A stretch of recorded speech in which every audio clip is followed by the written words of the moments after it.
I'd like to call this meeting of the Board of Education for the School District of Baraboo to order for Monday, January the 9th, 2017 with roll call.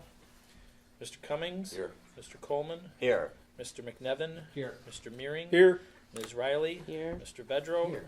And Vodak here. Continue with the pledge. The flag is to the right of the screen. I Pledge allegiance to the flag of the United States of America and to the republic for which it stands, one nation, under God, indivisible, with liberty and justice for all. I would like to ask for an agenda adjustment before we get to correspondence. That agenda adjustment is to add letter E under personnel recommendations. And the letter E would be the approval of posting for a long-term sub for the Baraboo High School Special Education Department, if you would please. I move the change in the adjustment in the schedule for adding item E in personnel. Is there a second? Second. Those in favor? Aye. Those opposed? Thank you. Then brings us to correspondence. There were a couple of items included in the board packet from the district administrator. I have no board correspondence, and I do not believe there's any correspondence from any other board members, at least was not brought to my attention. Oh, I'm sorry. You gotta go back to the minutes. Entertain a motion for the approval of the minutes of the last board meeting, which was from December the 12th. So moved. Second. Having a motion and a second, those in favor of the minutes as printed, please signify by saying aye. Aye. Those opposed? I'll abstain. Note Mr. Mearing's abstaining. Brings us then to correspondence. Yep. I do not have any additional correspondence. And I'm not aware of any other board correspondence, nor do I have any, so that brings us to public viewpoints. Anyone here for public viewpoints tonight? Any public viewpoints? Any public viewpoints? Hearing none, I then move on to staff and student community recognition, and we have Danny Scott that's going to lead us in our presentation tonight. Always a highlight of our agenda. Absolutely. Not me, but the rest. Absolutely. It might be you, Danny. Maybe. So I have with me tonight our two wonderful school nurses, Diana Cohen and Amy Fisher. If you guys could stand up and come join me.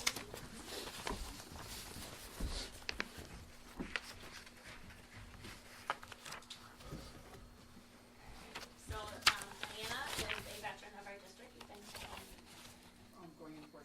14 years. And Amy, this is her first year with Amy, and she has been a wonderful addition to our staff. So I just wanted to take a moment to recognize our school nurses, and I wish I could stand up here and describe a typical day for them, but there is no such thing as a typical day, as I'm sure these two can attest. But they are involved in so many aspects of caring for our students and our staff as well. So either developing emergency care plans, seizure plans, having students who are feeling ill or getting injured from being sent to their offices for treatment. It goes on and on. The role that they play is amazing. And I have watched these two in action with our students, and the level of caring and empathy that they show towards our students is bar none. They are just absolutely wonderful. And so I wanted to bring them forward to the board for them to be recognized. So thank you for all of you.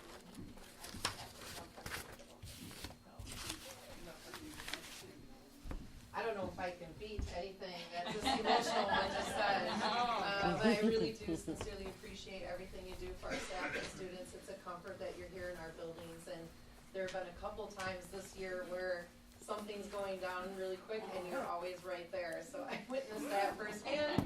Thank you so much, Diana. And then thank you, Amy. Yeah, thank you for everything you do. Would you like to say anything to the board?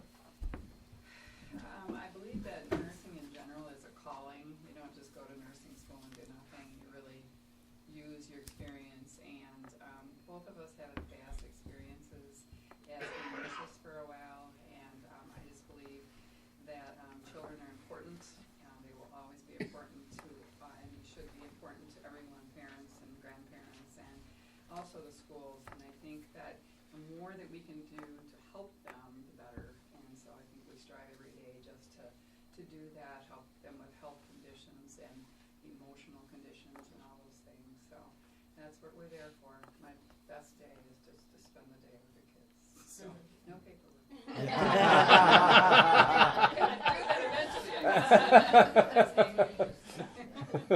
love my new role. I feel like I'm supported at every school I go to, so. Fantastic. Appreciate everyone's help, especially Diana. I'm staying at her house now. Right. I have a bad day. Yeah, we're here to support each other. Thank you. Thank you.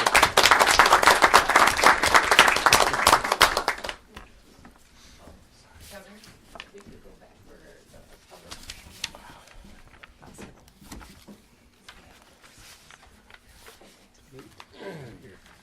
We're gonna back up, because we had somebody that we were expecting for public viewpoint that just got to us tonight, so I'm gonna turn the floor over to you, and I'm sure once you say why you're here, nobody will have a problem with me going back on the agenda. Why'd you do that?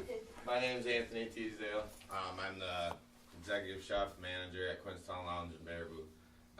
Any of you that don't know, one of my sons, Carter, is autistic, and he's in the special ed program at East School, and has been since he was pretty little. So we did a little drawing down at the restaurant where we sold tickets for $5 a ticket, and did a drawing, and a couple people won a 5-course custom dinner menu, or dinner put on by me and one of my coworkers. So we raised $700 for that, and in that we would like to donate that to the special ed department and hope that it can help the autistic kids in the future that are, you know, kind of from Carter and from our family and everything else. So. Thank you very much. Thank you very much.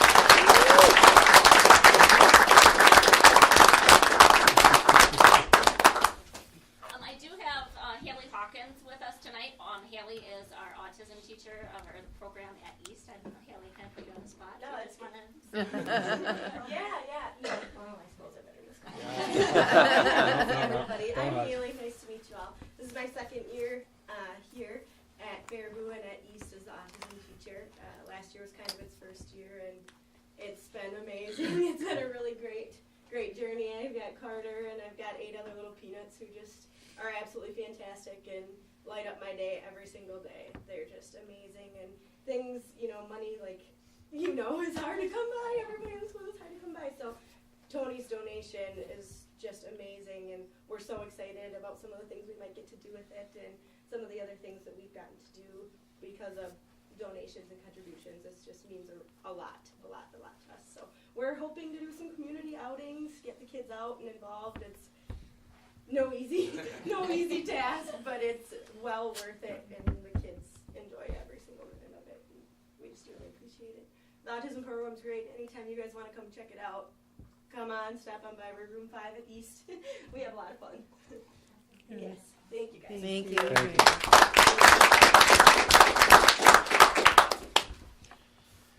Up next, I'd like to turn it over to Mr. Carls under continuous school improvement. He's got a team with himself tonight. Yeah. Yeah, I have a group, and they're going to be coming up in a little bit. And I'm going to show you just 3 minutes from a video that many of our teachers in the district have seen. It really just gets at the why. We're going to talk today about priority standards. And it just, again, it gets at the why of some of this kind of foundational curricular work that we do.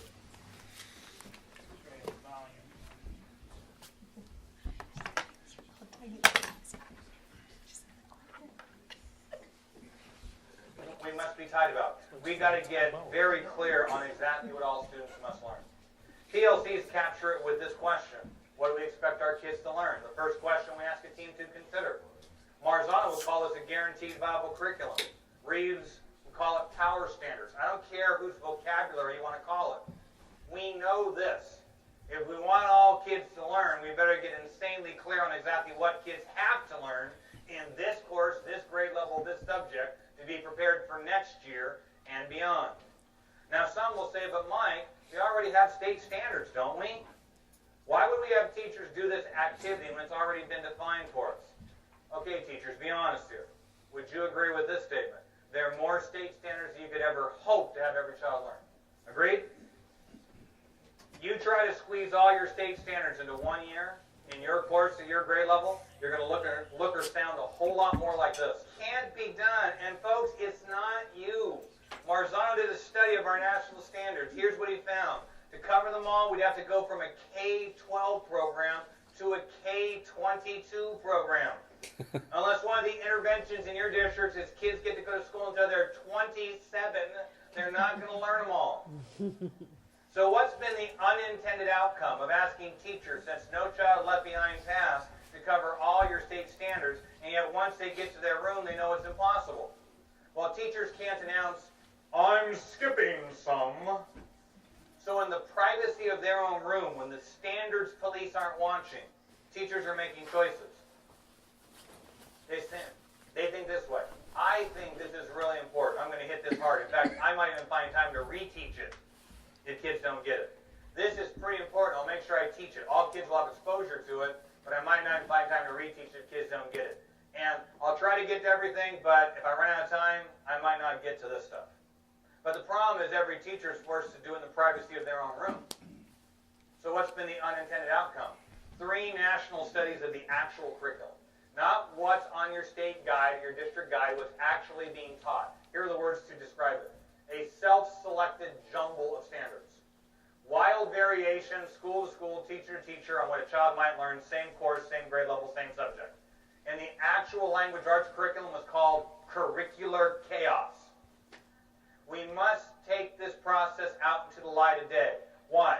We agreed one teacher can't meet the needs of every child. So we're going to work collectively to meet the needs of every child. But how can we share kids and respond collectively if we're all teaching different things at different times? We can't. We must agree upon what's most essential. And we must engage every teacher to have a strong voice in this. Why? Who knows the needs of the kids at your school best in the whole world? The teachers who serve those kids. The best curriculum needs to connect both where kids have to get and the content. We also got to hook them from where they're coming from. The demographics of the schools in this room are different, right? They're coming from different places. So we need to consider both. Not to, when kids come from a disadvantaged background, not to lower the bar, but you still got to connect where they are to where they have to go. And the people who know where those kids are the teachers who work with them, and each teacher is also trained in their subject. So they're the best people to connect the content of where we have to get to where kids are coming from. Now, Okay. So that is the why.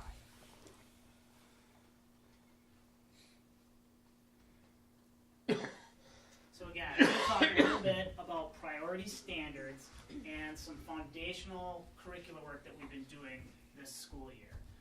That was Mike Matos, and Dr. Matos is a former teacher, former principal, and a researcher. And I had the honor of being able to see him speak at the WASCD conference that I was also presenting at. He was the keynote there, and he did a wonderful job, just like he did in this video. He obviously can speak to it better, with more passion than I can right now. But this is the goal. A guaranteed and viable curriculum for all kids. And coupled with that is being able to answer these 4 questions. What do we want students to learn or know and be able to do? You'll hear that a lot from staff in our district. We say that a lot. We want kids to know and be able to do. How will we know if they learned it? What will we do if they didn't? And what will we do for those kids who already know it?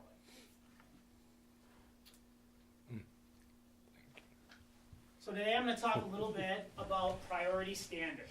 So priority standards represent a carefully selected subset or combination of the total list of grade-specific and course-specific standards within each content area that students must be able to, or that students must know and be able to do by the end of each school year or course in order to be prepared for the next grade level or course.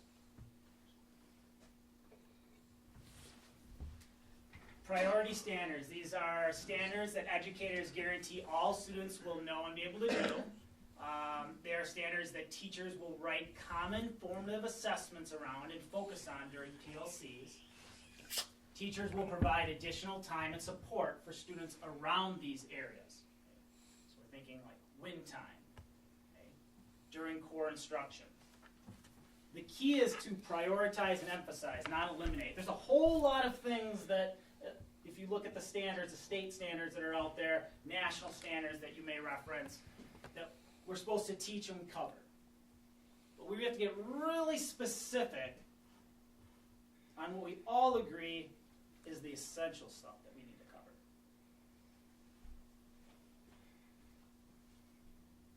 So our process. This school year, and different departments and different levels are at different stages, we've been going about reviewing the external standards in collaborative teams. So this is the work that we've been doing during TLCs, on those early release Wednesdays, during PLCs, sometimes it's happening during common planning time during the day.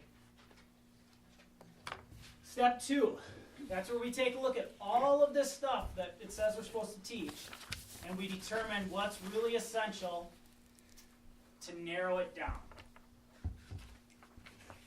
Then we meet in vertical teams and we start to have that conversation about, okay, what's important in 6th grade, what's important in 7th grade, and 8th. And then we create the common understanding of the rigor associated with each priority standard that we create.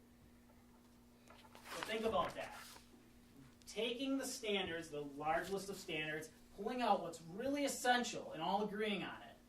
But not only agreeing on what's essential, but agreeing on what's the level of rigor that's associated with that.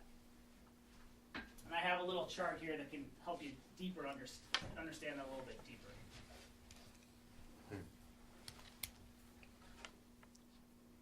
This is called the depths of knowledge, and I'm going to try to zoom in a little bit here so you can see it.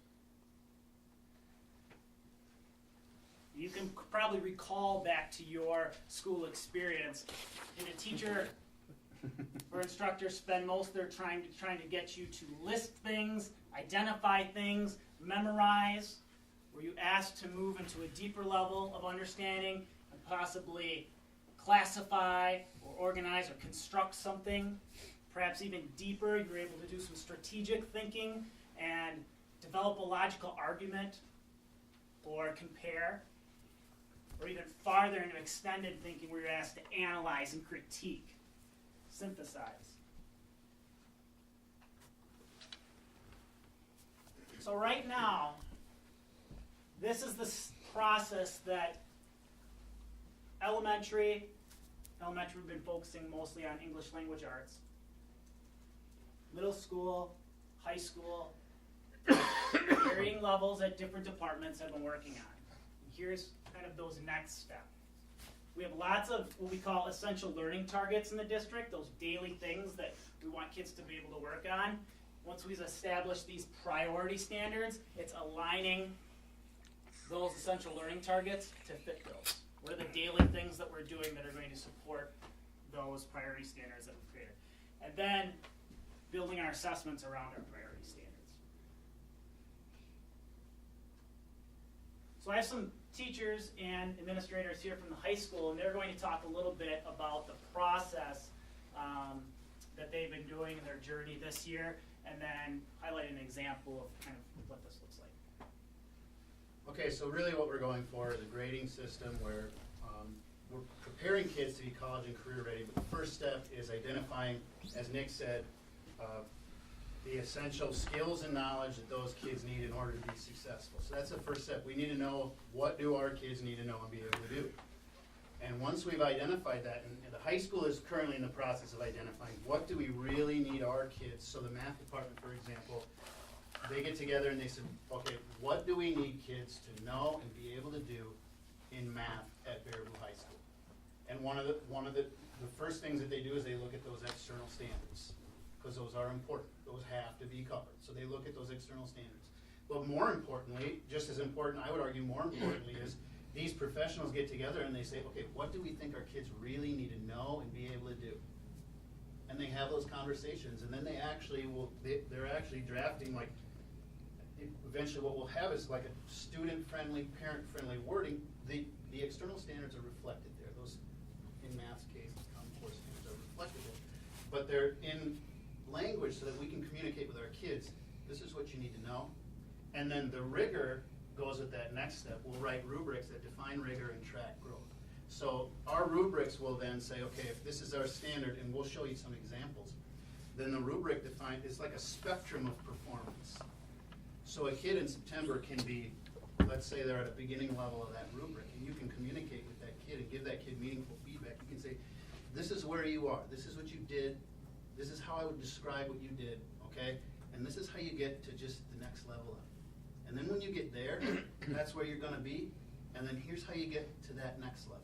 So really we can track growth and we can track progress, and at the end, we'll have kids that are at a different place than they were at the beginning. That's learning, that's what it's all about. Here we're identifying that essential learning, and we're so much more accurately tracking it. And then if you'd be okay talking about what math is doing right now. Yeah, Standards. we started the conversation with external standards. At the end of last school year, we kind of got together and started to really take a deeper look and see what we're That's actually okay. being asked to cover and how they've been aligning to our learning targets. And by working with that idea, we started to find our big themes, which became our priority standards, that we can have flow throughout all of our courses, so they're not confined to just an algebra course or a geometry course, but through our entire high school math curriculum for us. And like Jake Bowl has been working in social studies, and I know my wife and Mike Hansen have been doing down in science classes, trying to find those courses that are those priority standards that will envelop all the courses, so that way when we develop these rubrics that is hopefully coming down the line for us by the end of this year, we can start to get moving into there. We can see where we are at and more easily fine tune and find those areas that we need to remediate for students and find areas of enrichment for other students that are doing well. Like for right now, when we're talking about those common assessments, our geometry class and our algebra class has bought in fully on this at this point, and our final exam is, we have our core kind of our priority standards that we want the kids to know, but also it's a case for, it's gonna be kind of an individualized final for the kids that need help in certain areas, and they've shown that they've mastered one area, but want a little bit to show that they've understood something. It gives a little bit more flexibility to show that they've learned something this semester instead of just check down a list all the way through. But we've had really good conversations in our department this year as far as trying to find those standards and trying to define it and working toward making those rubrics useful, so that way every person in our department knows what is considered proficient in each one of our priority standards, and there is no gray area. We're all talking the same language throughout. That's my question is, do you determine what level of proficiency, or on the 4-level chart, are some of the standards adequate at level 1, while some are the student is expected to get to level 4 synthesis? I mean, when you've got a list of the standards that you want to focus on, is it a complete? Is the synthesis level expected of each and every one, or are different standards have different levels of rigor that are acceptable? Do you see what I'm asking? Rubrics will be written specific to this standard.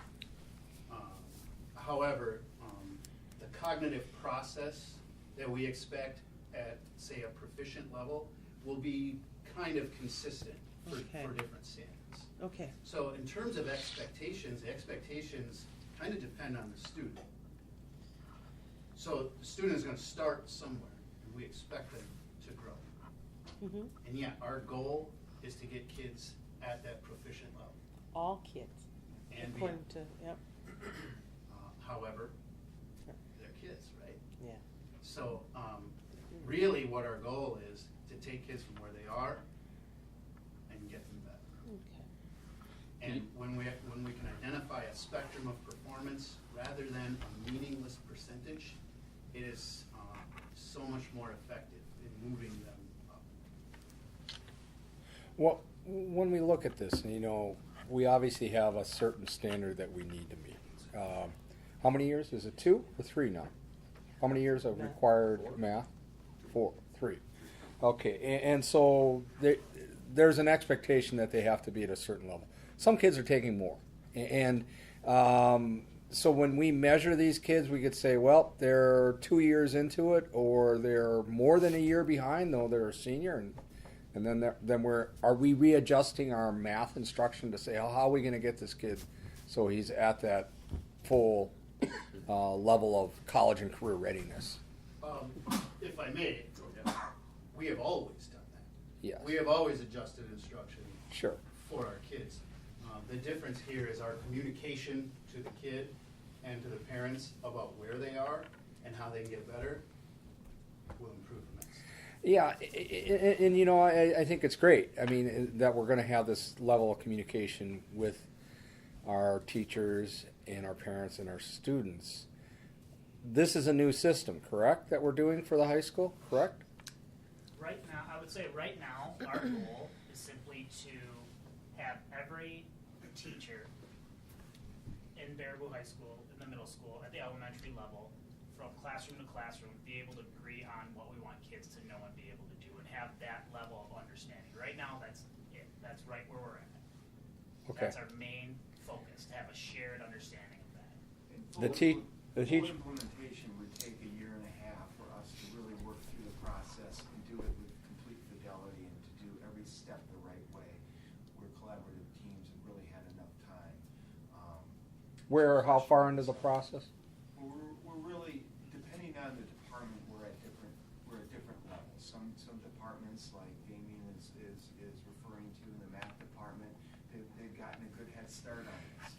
We have other departments in social studies that have really gotten a good start on it. And we have other departments that are still really at the ground floor of this. And so what we want is everybody to go to the ground floor, so to speak. So we work through it deliberately and carefully and slowly as a whole building, one step at a time.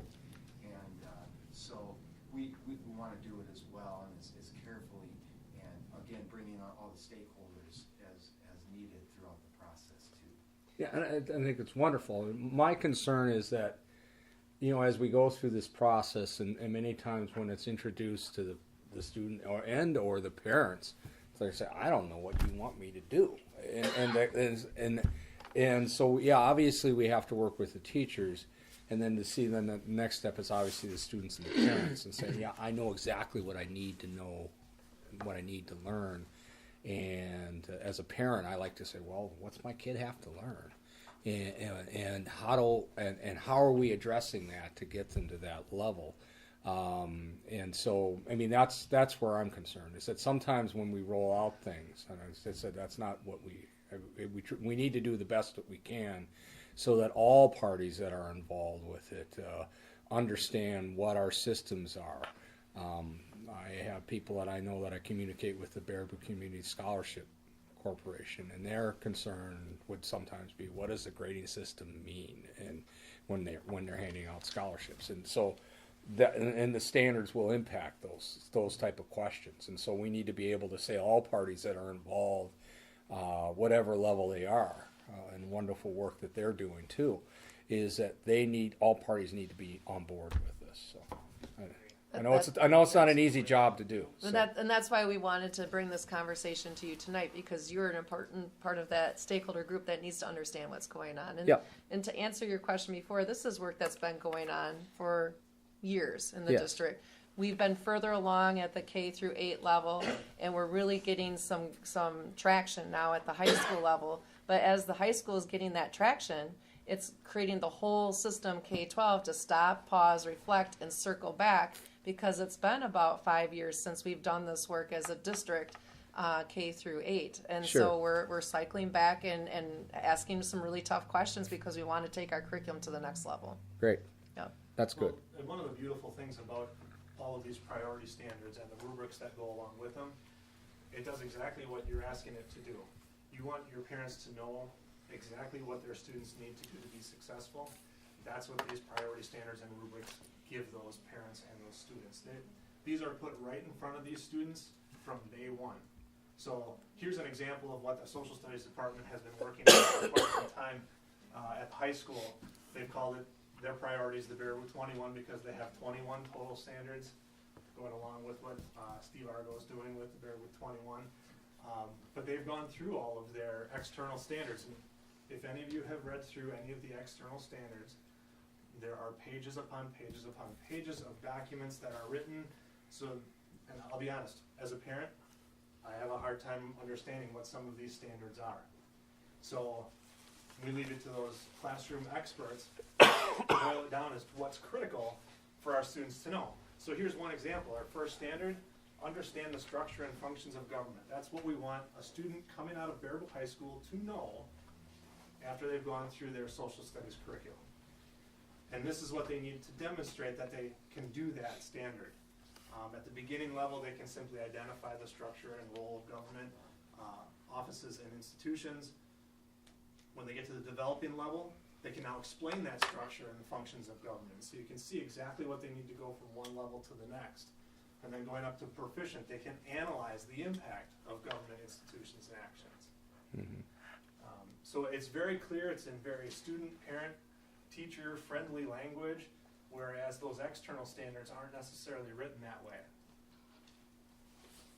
So it's going to be very clear to our students what they're going to be expected to do in a course, because right now, when a student comes into a classroom, they get a general idea of what they're going to be doing in a class, but they don't get the specifics, and this gives them the specifics. A teacher can give every student in their class the standards that they're going to be working on in that course for the entire semester or year.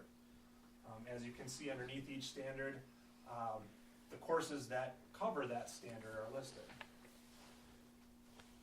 So we are getting very clear with our students, with our parents, in language that they can understand, that will help them grow and improve and actually learn the content that we deem is important based on those external standards. Mm-hmm. Excellent. So, I mean, there are national standards, and the social studies may be one of those areas, and I think you may be hitting maybe an area where there may be some sore points between what the national standards are and what we're doing. I've seen discussions on this, and where there has been some questions on it, particularly in the AP areas. But does that mean that we're complying or hitting most of those national standards just by what we're doing here? Yeah, part of the process of writing these is that first step is taking a look at those external standards. Sure. So you look at those external standards, and then as you write those, these are general enough that they'll, for lack of a better term, cover multiple external standards. Because, like, take a look, for example, Common Core will probably never agree on social studies standards. Sure. But the legislature in Madison has, and that's why we have like 1 billion of them. And if you look at them, they're very, depending on who's in power, you look at these, very pointed standards and those. So then, as you look at these, you can, as I said, cover several of them within multiple perspectives on an issue or the structure and functions of government or something like that. If I may just piggyback on that for a brief second, we're going slow to go fast, and one step in this process also is to track our steps along the way. So if I'm not here in 5 years, if everybody in this room who's an educator is doing something else or is retired, not that I plan on leaving. He's got a long time to retire, buddy. We can go Not back yet. and we can say, these are the decisions that we made, this is how we got there. If changes have occurred, we can go back. And this really is never finished. It's always being adjusted. Yeah.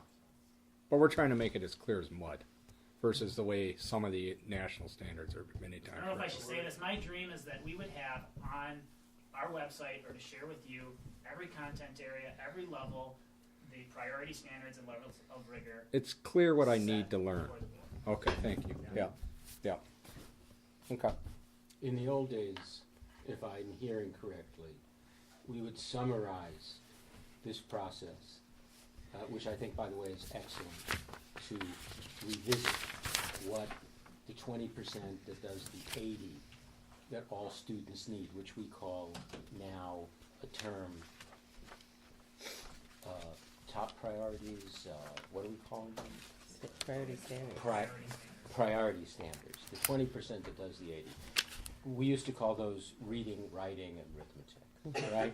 And then we defined those a little bit more clearly. And then we arranged them in a growth process. And I appreciate that we are revisiting that in a way that will hopefully bring sense to an educational structure that is not driven by legislative fiats, but by professional, committed educators who care and understand about educational growth, educational philosophy, and the end result of which is all of our children develop according to their own talents, which have been identified and put in to a way in which they can blossom and grow. I've always said you can teach a skateboarder physics if he or she wants to know why they can't do that triple flip. As long as there's an interest, and I don't want us to lose that, because I think you guys recognize, all of you, that where the student interest is where we begin. And so this process needs to take that individual into account to plug them in. And that would be my only recommendation, that we not forget. Last comment, I'm just extremely proud of the team that we have in all of our schools right now, all of our teachers that can't be here to talk to you. The richness of conversation that I have been witness to over the past few months makes my heart full. And these guys are leading that effort, so I just thank you very much for your work. Thanks a lot.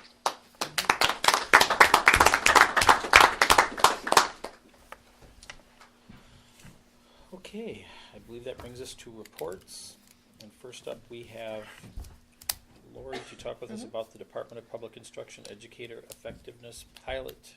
Yeah, so in your packet, I included a proposal from our school district to propose to State Superintendent Tony Evers to allow our school district to pilot educator effectiveness for teacher and principal license renewal. Currently, the only two ways that our teachers and principals can renew licenses are more veteran teachers, and principals can renew by taking 6 credits of coursework. And that renews their license every 5 years.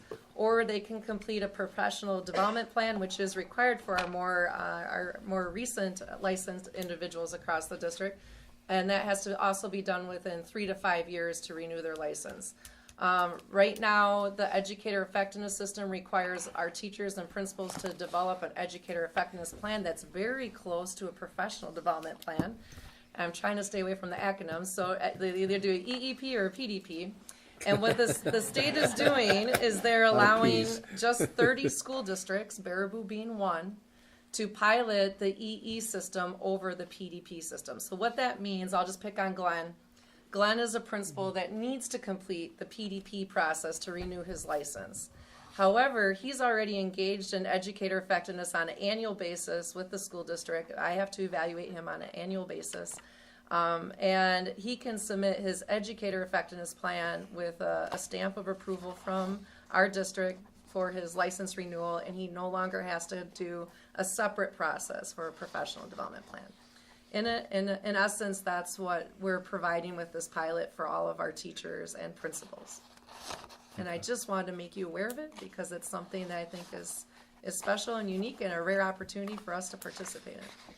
We've been doing it We're just for about 2 weeks. Okay. The state just rolled this out to, again, a limited number of school districts to pilot for them this school year. And then I think what they're intending to do is take exemplars from the pilot and roll that out statewide next school year. Which is their plan anyway. Mm-hmm. So why not be on the front end of it? It's a good way to go. I would say this is being celebrated by our teachers and principals who have been made aware. We're planning a formal announcement on Wednesday this week for our whole staff. Super. Good. Okay. Brings us then to the 2017 summer school program. Dr. Olson and Mr. Carls are going to talk with us about that. As far as the elementary, the K-5, we were up about 50 students last year. Our enrichment focus last summer really proved to be beneficial in many ways. We're hoping to stick with that same focus for this summer.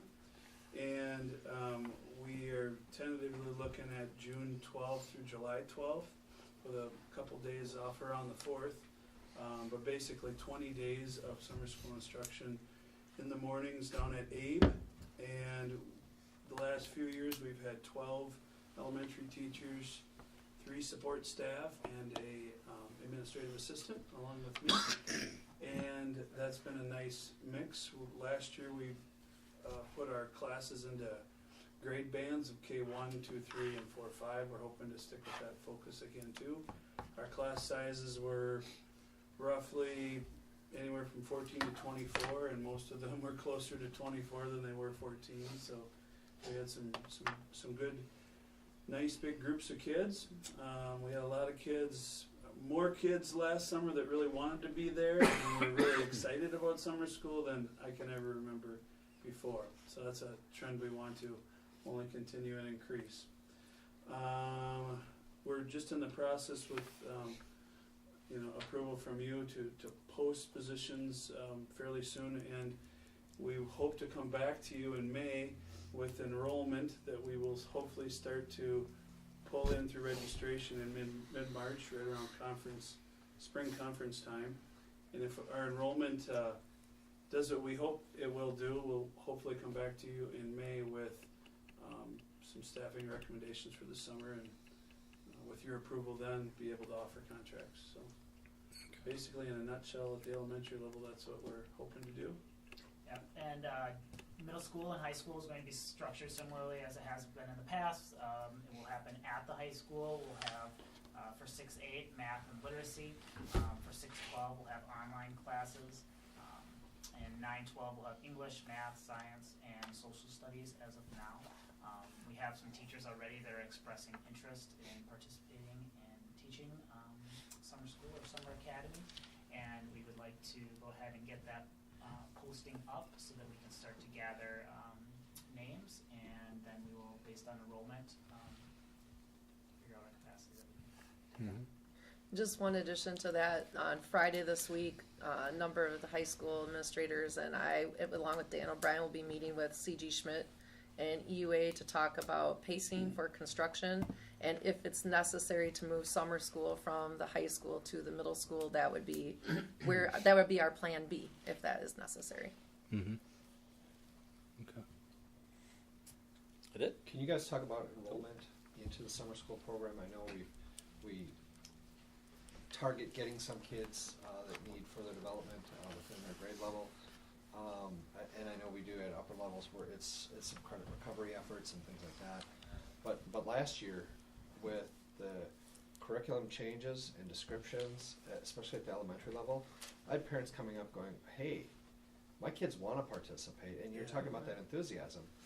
And I don't want to say it's marketing, but it's the focus of the classroom, and you're giving them the basic instructions, but you're introducing robotics and you're introducing, a level of learning that the kids are going, "Wait a minute, put me in," and parents are going, "Wait a minute, when will summer school sign up, and how do I get in now, and what do you mean I've missed it and it's closed out?" So make sure you call physics skateboarding 101.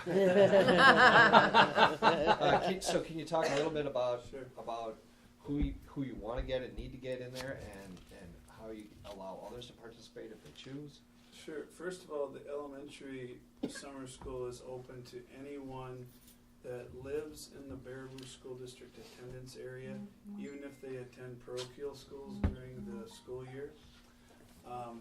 We obviously take any of our existing K-5 students as well. We really try each year to hand a pamphlet to families that have a child that really, really needs to be engaged and may need some extra learning during the summer. So we really try to really emphasize to families, and it probably looks a little bit different at every elementary school, but we really try to hook kids and families that way with a kind of a personal face-to-face touch. That's why we try to do it around at the middle of March conference time. We also advertise it all over the place, whether it's our weekly newsletter that Christina Beam's done such a nice job of, or whether we're getting out in our elementary newsletters. But I think last year by pushing the enrollment registration up, making it much earlier, we were able to advertise this and get some good momentum going. And then making it enrichment focused, like you're saying, Sean, it really hopefully hooks more kids and has more families that want to be involved.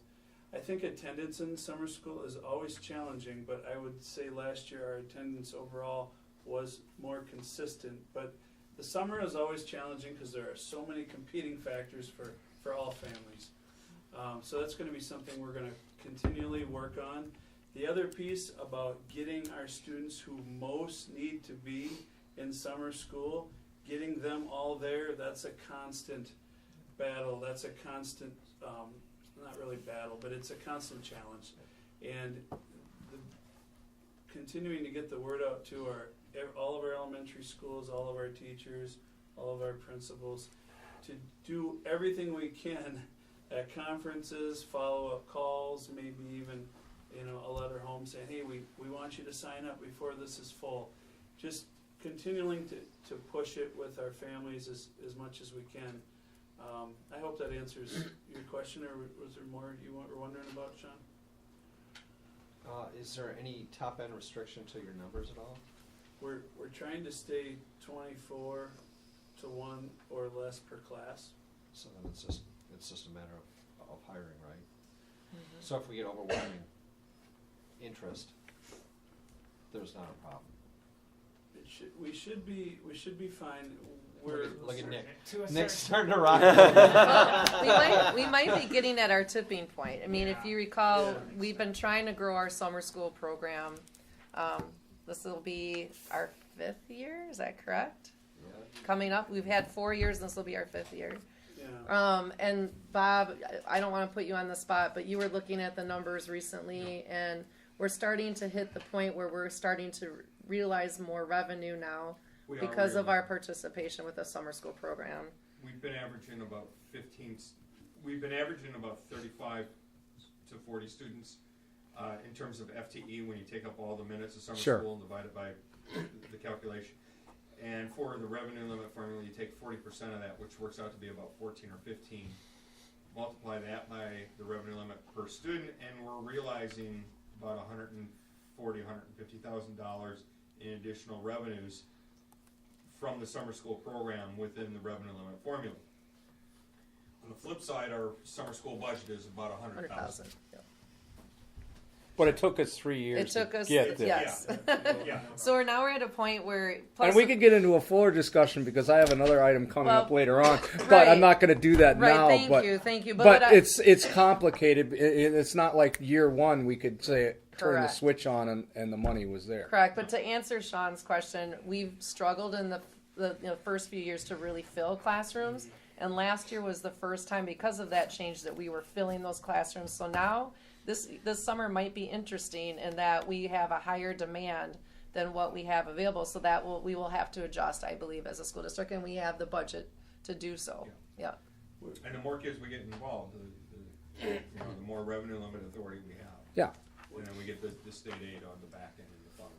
Yeah, we get it. So it's not all on local projects. No, One of absolutely the adjustments what I'm envisioning that we'll make, we've had a growing need every summer to have more K1 options, kindergarten and first grade options. So I'm anticipating that we might,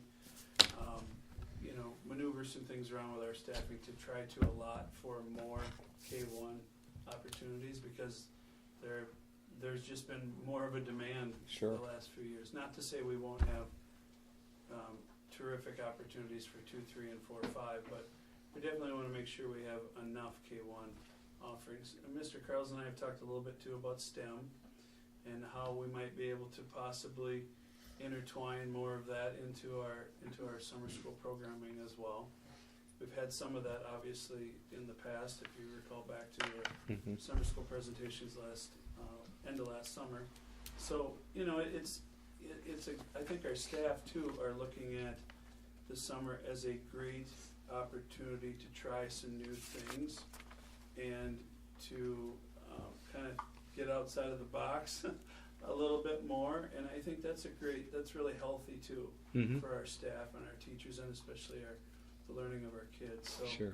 Well, I knew it was growing in popularity. I mean, the minute we put summer school on the agenda, we had 10 students show up right away tonight to make sure they're first on the list. The sign-up sheets are already ready to go. They don't care what the class is, they just want to be signed up at We'll make sure you get signed up first. But later on the agenda, we'll ask for your approval for posting for summer school positions, and then once we have those applications, that generates the ideas for what those enrichment courses can look like. So later on in the year, we can bring those forward and share. Sure. Good. Okay, hearing nothing more on the 2017 summer school program. Just one quick comment. This goes back to earlier discussions about our families that are homeschooling. And our summer school program is a tremendous opportunity to reach out to them. And I want to make sure that they are included in that marketing. Always are. Yeah, great. I know last year we reached out to all of our parochial schools. I know I shared information with them a few times. And I'll connect with Mr. Carls and Dr. Miller, but I don't quite know who the We have school, somewhere. how to connect with We them, do. but I'm sure Yeah. others do. Thank you. Any further comments? Hearing none, I'd like to then move on to personnel recommendations. The first is under A, and that is the approval of military leave. The notice was included in your board packet. That is for Mr. Dan Barr, who is a high school teacher at the high school, a math teacher at the high school. Having a motion by Mr. McNevin. Is there a Second. second? Where's the second? She Doug. doesn't matter. Ms. Riley? Having a motion and a second. Any discussion? Hearing none, those in favor, please signify by saying aye. Aye. Aye. Those opposed? Motion carried. Brings us then to B, the approval of hire. And that is for Holly Henderson, Communications, Marketing, and Project Specialist. Move to approve. Second. Motion by McNevin, seconded by Riley. Any discussion? Hearing none, those in favor signify by saying aye. Aye. Those opposed? Motion carried. Brings us to C, approval of a long-term sub, Tyler Mellenthin, at the Al Bierman Physical Education position. Move to approve. Second. Motion by Mearing, was that Mr. McNevin on the second? Yes, sir. Any discussion? Hearing none, those in favor signify by saying aye. Aye. Aye. Those opposed? Motion carried. Brings us then to the aforementioned approval of the summer school postings. Move to approve. Second. Motion by Mearing, seconded by Riley. Approval of the summer school postings. Any discussion? Hearing none, those in favor signify by saying aye. Aye. Those opposed? Motion carried. Brings us then to E, which was added to the agenda. That is the approval of the posting for a long-term sub at the high school for the special education department. I would entertain a motion. So moved. Second. Motion by Vedro, seconded by Riley. Any discussion? Hearing none, those in favor, please signify by saying aye. Aye. Those opposed? Motion carried. Brings us then to new business. First of which is the approval of the STEM out-of-state field trip request. Yes, my name is Stacey Parsons. I'm a STEM teacher at Jack Henry Middle School. Earlier this year, we had applied for a STEM grant to the Department of Instruction, and we found out early December that we received that grant. And so part of one of the things that was written into that grant was this trip that we had proposed. The grant is all about bridging the gap between female and economically disadvantaged students, and at the middle school level, really exposing them and engaging them in some new opportunities. So one of the things that we have proposed is to take about 50 7th grade students to the Museum of Science and Industry in Chicago, which is just a great hands-on, very exciting interactive way that they can learn about some different career possibilities in STEM. We've got it worked out so that the museum would actually be providing some classroom, hands-on, about 2 instructors for 30 kids for the morning part, and then in the afternoon they get to explore. We do a little bit of sightseeing so they could at least say that they saw a little bit of Chicago, hopefully see the bean, weather pending, and then we would go to the University of Chicago. We've worked with their engineering department. They teach a lot of the Project Lead the Way classes, which we have bought into with some other curriculum at the middle school and moving forward into the high school. But anyway, they would provide us with a dinner and some other college students who would come to speak to our kids about careers in STEM and just the path that they would take. They actually have a women in engineering committee that they're on break, so we're still working on trying to get a hold of them, but if we could partner with them to offer just kind of the school path along with the career path side by side on the same day. Yes? How will the students be selected? It'll be an application process, so they'll have to fill out an application. We're really trying to target kids who aren't involved in the STEM program right now. And we picked 7th grade because we get to have them again for the next year, so we could really do some long-term surveys as far as how did this opportunity and some of the other opportunities in the grant affect their class selection as they move on to 8th grade and then into high school. Mm-hmm. Okay. All right. Any further questions? Move to approve. Second. Having a motion by McNevin, seconded by Cummings. Any further discussion? Hearing none, those in favor signify by saying aye. Aye. Those opposed? Motion carried. Brings us then to B. For that, I will turn to Chair of Finance, Mr. McNevin. Move to approve. Second. Motion by McNevin, seconded by Cummings to approve the disbursements as presented. Any discussion? Hearing none, those in favor, please signify by saying aye. Aye. Those opposed? Motion carried. Brings us then to C, discussion and possible action on the Cobuson Transportation Contract Renewal / Extension. This is coming out of BG&T. I'll turn it to Mr. Cummings, who will then turn it to Mr. Avery for an explanation of any of the changes in the contract. Take it away, Bob. Our existing contract, we're in the 3rd of 3 years on our existing contract. So we have the option of either recommending a renewal for a 2-year extension or renegotiating, or in fact the committee just discussed briefly about resubmitting an RFP and seeing if we wanted to break, if there was another way to go about it with another vendor. The committee recommended that we renegotiate the contract. I met with representatives from Cobuson.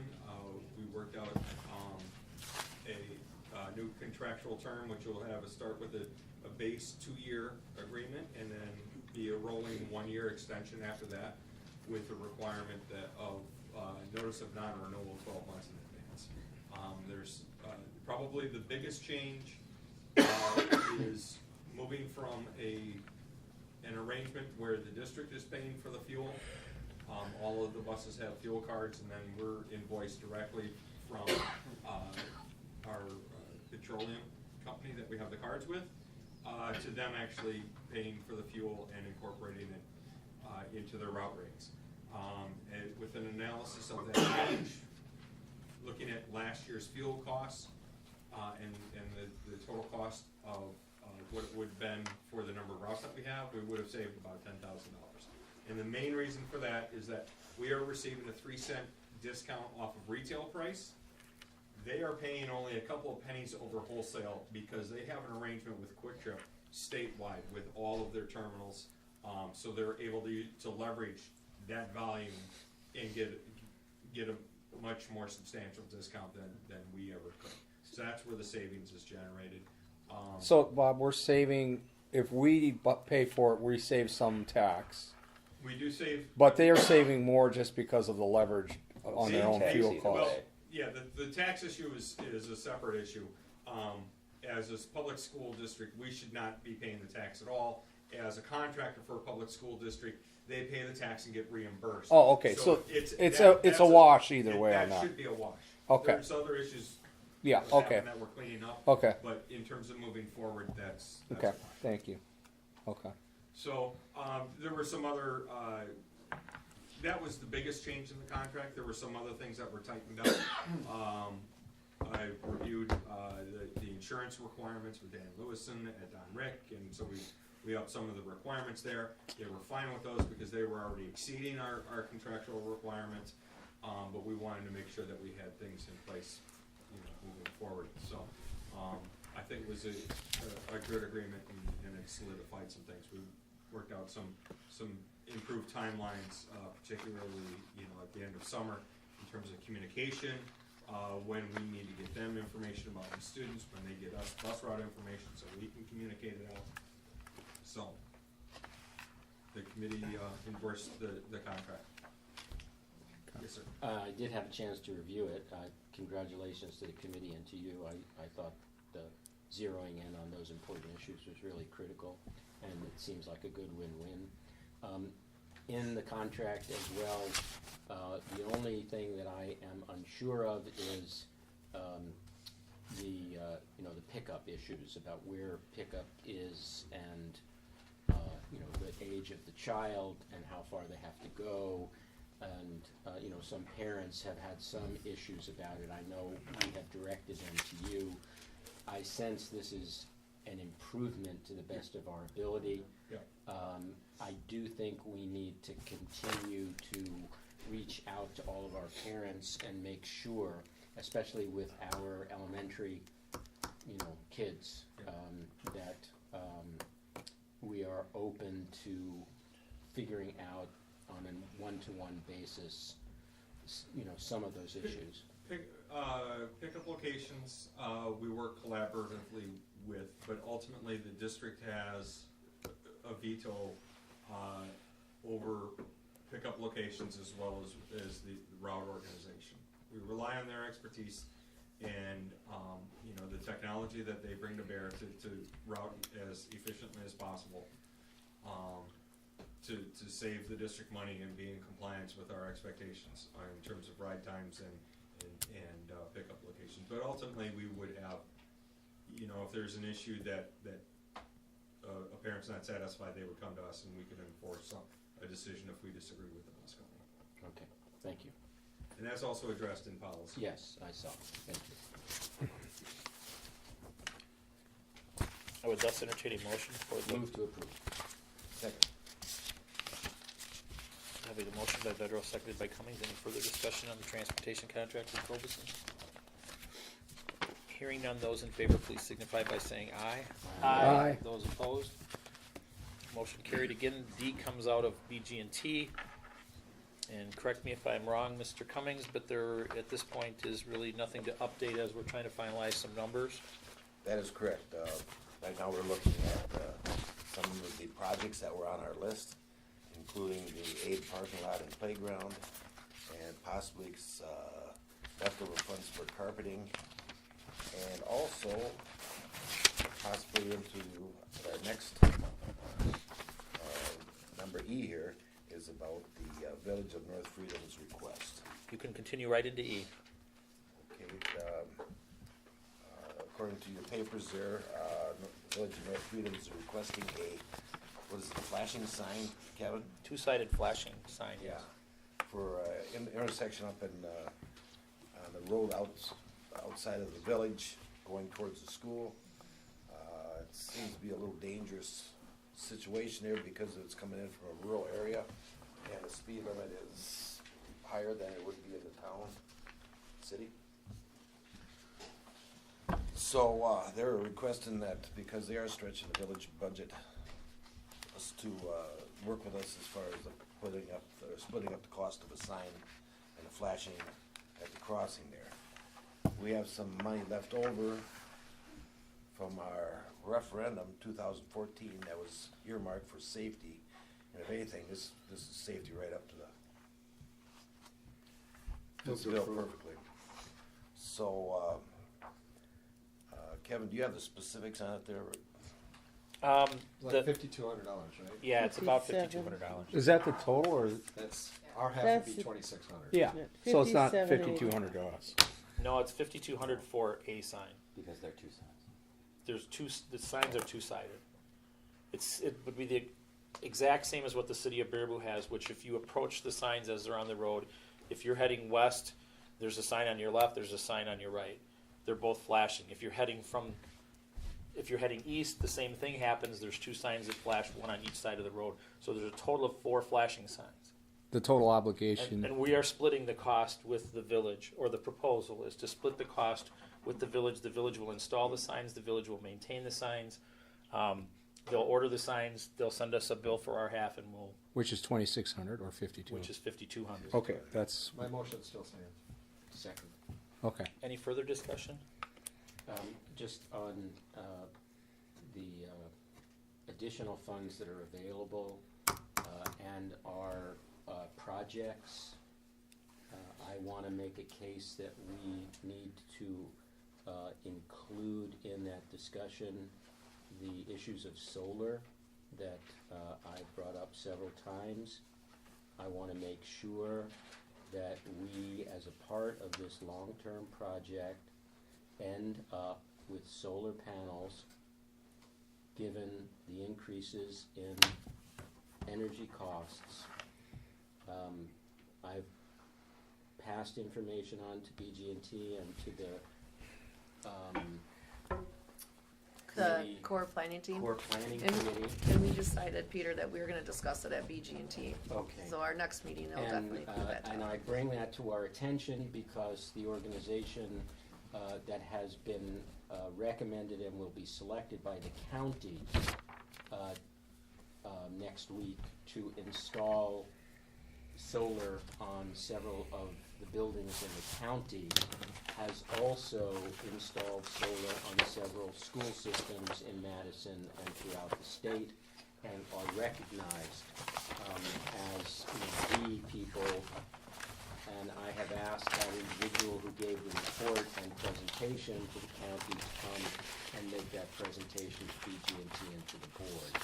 I think it's something that I want to make sure we get forward movement on, so that it is not, it does not fall through the cracks. I think BG&T will certainly do that, but it's not on the agenda as a discussion for tonight, and it really has nothing to do with the 2014 referendum. It would be something moving forward, at least that would be my take on it. So, Mr. Cummings, did you have something to add? No, that was me. I was going to make a similar point. Peter, I'm with you on the solar, but as far as these dollars go, Bob, correct me if I'm wrong, but we couldn't spend these dollars on solar if we wanted to because their solar wasn't identified as part of that referendum. Correct. The general thrust of the language in that does not include the energy efficiency piece. Okay.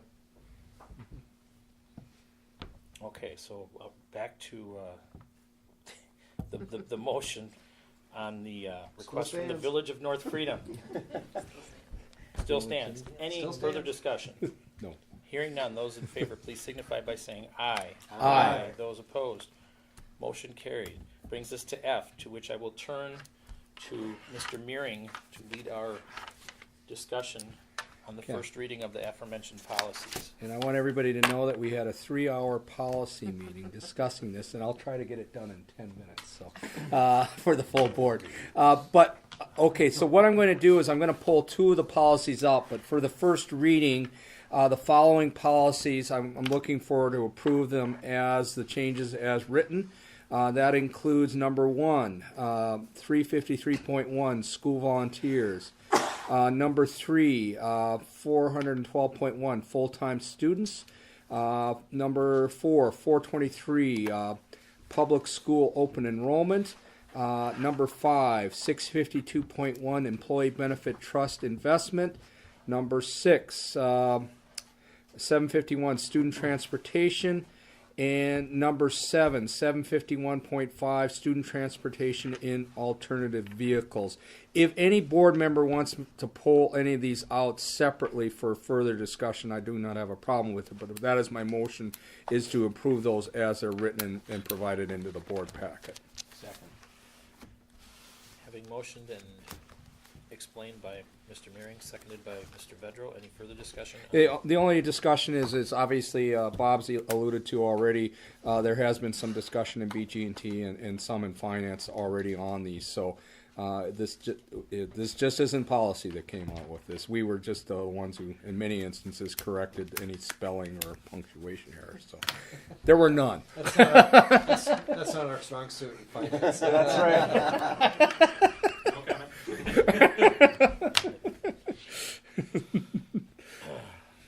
Any further discussion? Hearing none, those in favor, please signify by saying aye. Aye. Those opposed, motion carries. And we do not need to have any further discussion in regards to the rules and exhibits, Mr. Meering? No, we do not. Again, those are just for the board's information. We do not vote on those. Okay, so should I continue? Yep, go ahead. Okay, I've got two others, and we'll do each of those separately. The first one is equal educational opportunities, and in this case, I will read this one in full.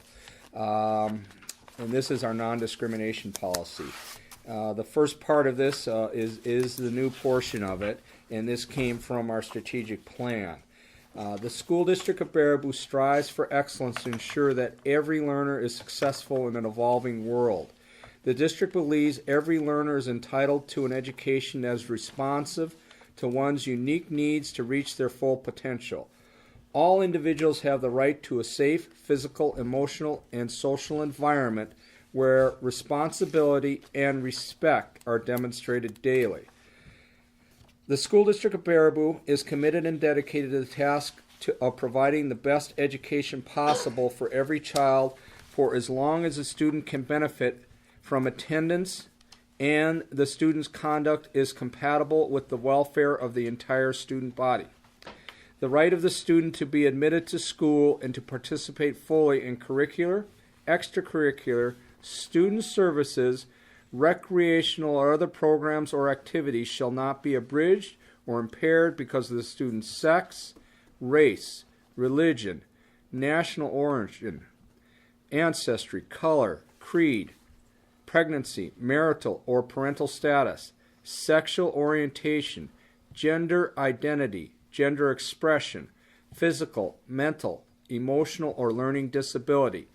In addition, the district is committed to providing environments free of discriminations in the basis of HIV infection or perceived HIV infection. To promote a productive learning environment, we must encourage an atmosphere respectful of individual differences so that people can learn in a functional and non-threatening atmosphere. Students who have been identified with a disability under the Individuals with Disability Education Act, Section 504 of the Rehabilitation Act or the Americans with Disability Act shall be provided with reasonable accommodations in educational services or programs. Students may be considered covered under this policy even if they are not covered under the district's special education policies and procedures. The district shall also provide for the reasonable accommodation of a student's sincerely held religious beliefs with regard to examinations and other academic requirements. Requests for accommodations shall be made in writing and approved by the building principal. Accommodations may include, but not necessarily be limited to, exclusion from participation in an activity, alternative assignments, release time from school to participate in religious activities and opportunities to make up work missed due to religious observances. Any accommodation granted under this policy shall be provided to students without prejudicial effects. Complaints regarding the interpretation or application of this policy shall be referred to the Director of Student Services or his/her designee and processed in accordance with established procedures. Notices, policy, and accompanying complaint procedures shall be published at the beginning of each school year and posted in each school building in the district. In addition, a student non-discrimination statement shall be included in student and staff handbooks, course selection handbooks, and other published materials distributed to the public and describing school activities and opportunities. And also all legal and other cross-references are included in the policy, and that is my proposal to the board. Take that as a motion. Is there a That's second? my motion. Second. Any further discussion? Yeah, there is some discussion. We have had some school board or school members working on draft language at this point for our transgender students. Again, if they exist or if they have considerations that want to be taken into account regarding discrimination issues. There is obviously a lot of discussion in our state. There's a lot of discussion in our national discussions. There is even the current issues that are coming before our own Supreme Court. We brought this forward to our legal counsel, and Lori, if you want to pipe in on any of this too, that please do. It was the discussion of our legal counsel is that at this point in time, we should put some of that on hold, even though there certainly was reluctance from our policy committee to do that at this point. But there was nothing that our legal counsel said that would prevent us from initiating at this time a conversation with community members, and it's our, and I think it's the belief, and again, other policy members can certainly pipe in. I would certainly appreciate that too. Is that we need to have that conversation with our staff, with our students, with other community members, parents, and other concerned individuals. Need to come together and have that discussion so that we can do what's best, so that we're not discriminating against any of our students, that all of our students, whether it be transgender or wherever class they come from, feel safe and respected and wanted in our schools. And so, though a rule is not being presented in our packet tonight, it's our feeling is that we need to have that community conversation so at a future time that can be offered fully to the public. So. Yeah, and just to summarize from legal counsel, they say that our equal educational opportunities policy 411 is strong in support of all of our students and to guarantee those safeties. And what Doug is suggesting is that we have a rule that contains the procedures and guidelines to support our staff and students with making decisions to best provide instruction to all of our students. Mm-hmm. And that should be a community process that takes time to complete that process, but also is supported by legal counsel along the way and facilitated by experts in the area. Yeah, and it's, again, I mean, sometimes think that people are saying that we're pioneers, and in many areas we are, I think, in our educational areas. But this isn't the first. There are other people who have transgender policies and procedures already implemented in place. I can certainly name quite a few of those. Verona is probably one that comes to mind lately that has adopted transgender policies and procedures, and they also instituted a community process. And so we won't be the first. And so I mean, I think it's good to let the people have some discussion on this before we fully implement and put a rule in place. Doug, can you help me out in more concrete terms? What do you mean by community process? What form would it take? I can speak to that too, Doug. Sure, that's fine. What was suggested by legal counsel is a process that the Verona Area School District took on for themselves, and it was a facilitated process by legal counsel that invited community stakeholders across the entire community who wanted to be involved in that conversation to talk about what does that support look like for students who are considered transgender in their community. So as a community, they had conversations about all issues that could arise in making instructional decisions for those students. And developed a guiding document for their school district then, that would help administration and teachers deal with those choices and decisions. So it's a limited number of people. It's not an open. Correct. It's like a work group. Okay. Mm-hmm.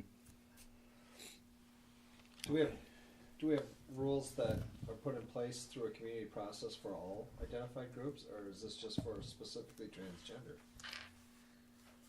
The thing I think that I can most liken it to is, with state statute in Wisconsin, when we talk about human growth and development instruction, there's guidelines for a composition of a community stakeholder group, who has to be on that group, and the work of that group to make recommendation to the board. So this is kind of a similar process, although there's no state statute that determines the composition of a community work group as such that's being outlined by our legal counsel.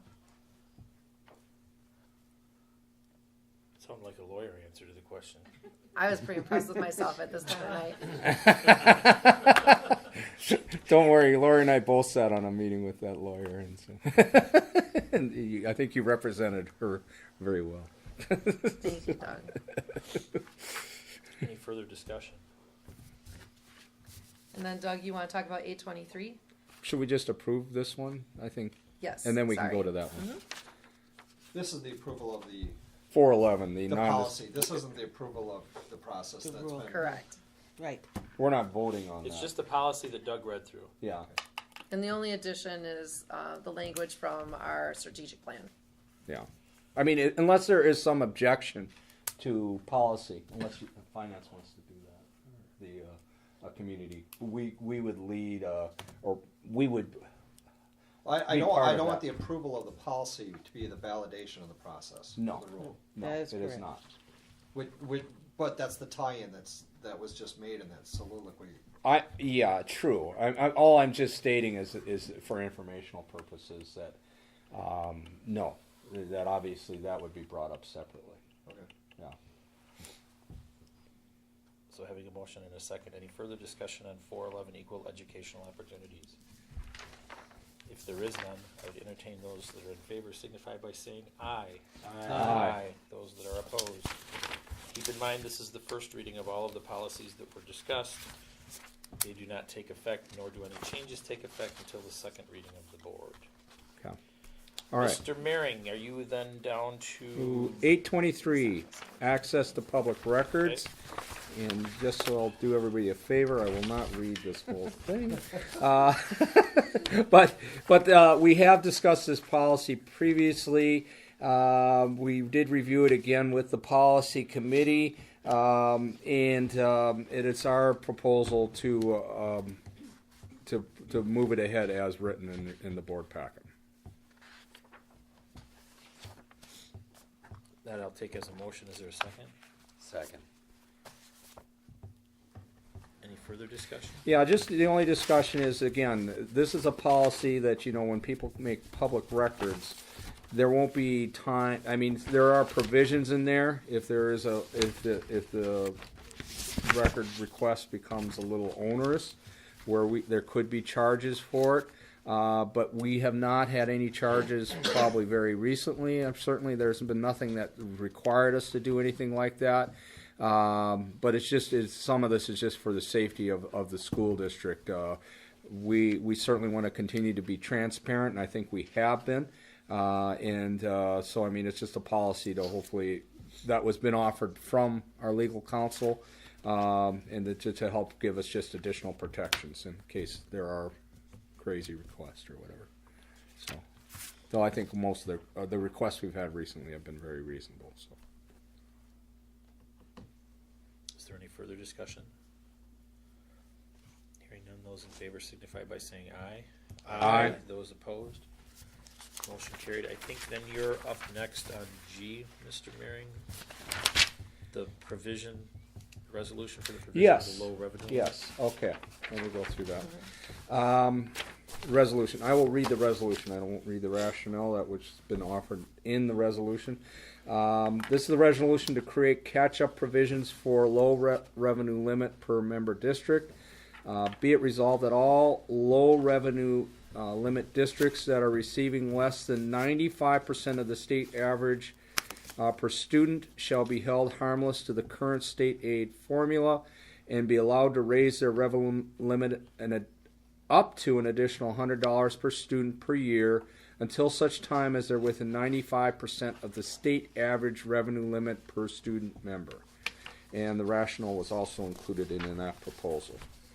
And that's my proposal, motion, As a resolution. as a resolution, that we approve that as a board. Is there a second? Second. Now having a motion and a second, the impact of this board passage of this resolution is that this will be taken up at the Wisconsin Association of School Boards Delegate Assembly, or what? No, this is just a resolution that we would offer to the legislature, Joint Finance Committee, the Education Committees, our governor, as they have discussion on school finance, they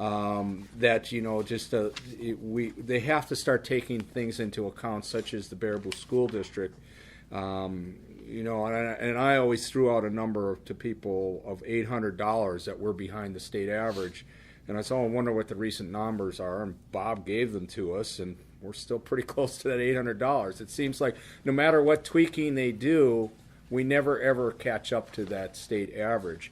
And this is a proposal that was originally done through the Plymouth School District, who was near the bottom, but we aren't that far from Plymouth either. And so this is just a way to say, you know what, we need to be at least on par with, or trying to help us get to be more on par with the other school districts. So we're not even in this proposal asking to pull us all the way back up to average, but at least getting us closer to that average. And so that's what the nature of this is. It just helps when we have that discussion with our legislatures to say, you know what, we have issues here, and we need to start addressing these issues, and we can't keep pushing this ball down the road, which has happened since we've had this.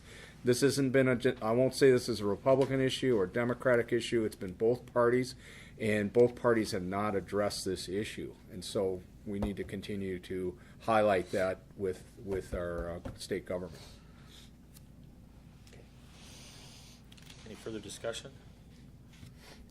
Having a motion and a second, those in favor of the resolution as read signify by saying aye.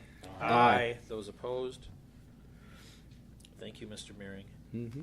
Brings us then to H, which is the 2017-18 district calendars. And for a little background on that, before I ask for the approval, I would turn to Dr. Miller.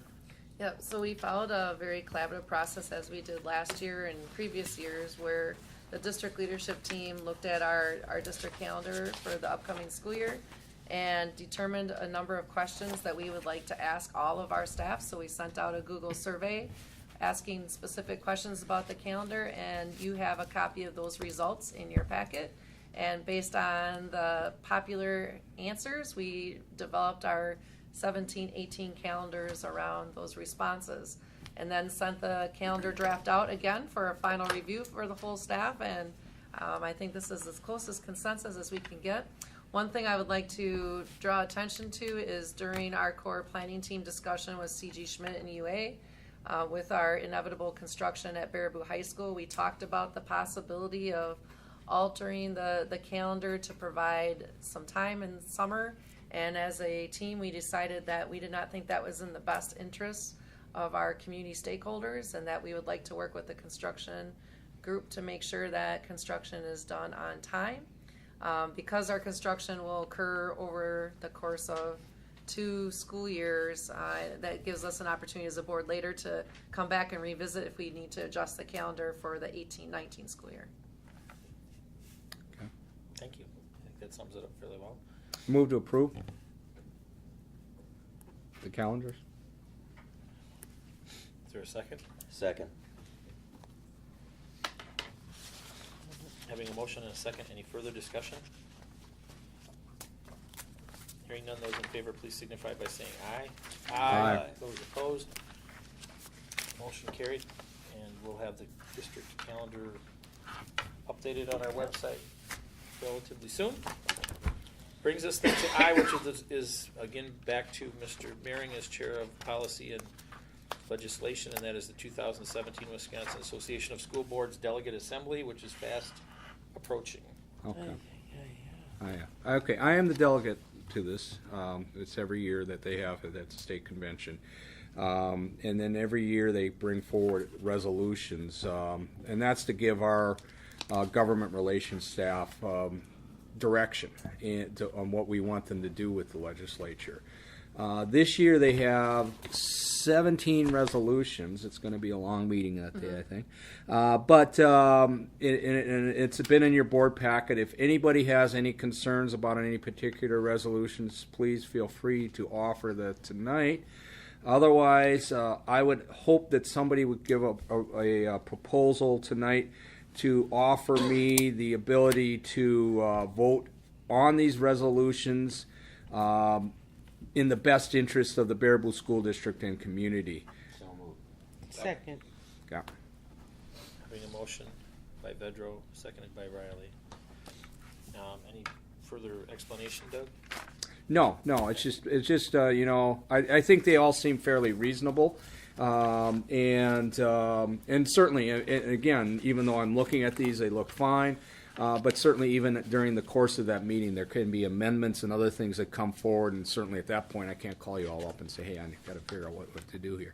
So I'll try to do my best job possible representing the Baraboo School Board. Well, I think in the number of years you've represented the district, you've certainly gained my confidence. That Okay, you will do good. that. Those in favor signify by saying aye. Aye. Those opposed, motion carried. I will then forward to Jay the discussion from the ad hoc committee, and I will turn to Mr. McNevin for the latest. Well, they went out on tour today, didn't you? So the committee's set up a schedule to work every other Wednesday, it seems like, and it's got a firm schedule in place to make sure we stay on task. The group went out and saw DeForest and Wanakee and Madison, MATC Truax, yep. to see those environments. Tomorrow they're going out to see Ripon and Menasha. I get to see Menasha on Sunday. So, and the reason why those schools were selected is MATC is obviously recently being built with the environments that we're looking at modifying. DeForest added on a tech ed wing that included some great new environments, very similar to what we're doing. Wanakee built a 5-6 school, so some new Which construction. EUA designed, yep. EUA was the architect there. Ripon took an old high school and modernized it, much the same we're doing it, and C.G. Schmidt was the builder on that. And then Menasha did the same thing. They took their high school and modernized it, and EUA was the architect on that. So it kind of gives you a blend of the ideas and a review of their experience. They're starting to put some pencil to paper and come up with some ideas on what our project could start to look like, and so that's part of the visioning process.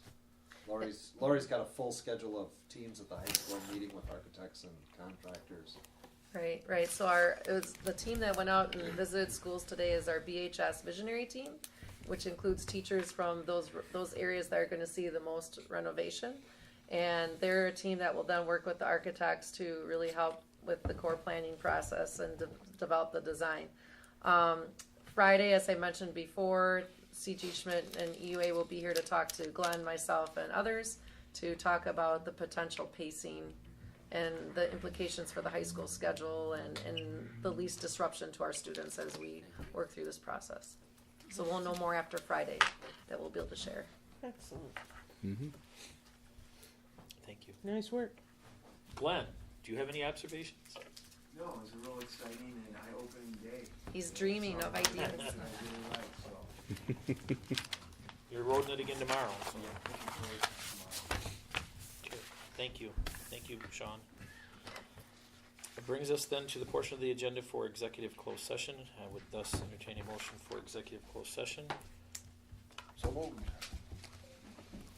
Second. Motion by Cummings, seconded by McNevin. Roll call, Cummings? Yes. Coleman? Yes. McNevin? Yes. Mearing? Yes. Riley? Yes. Bedrow? Want me to pick you up? Bodak, yes. 5 minutes and we'll go to closed.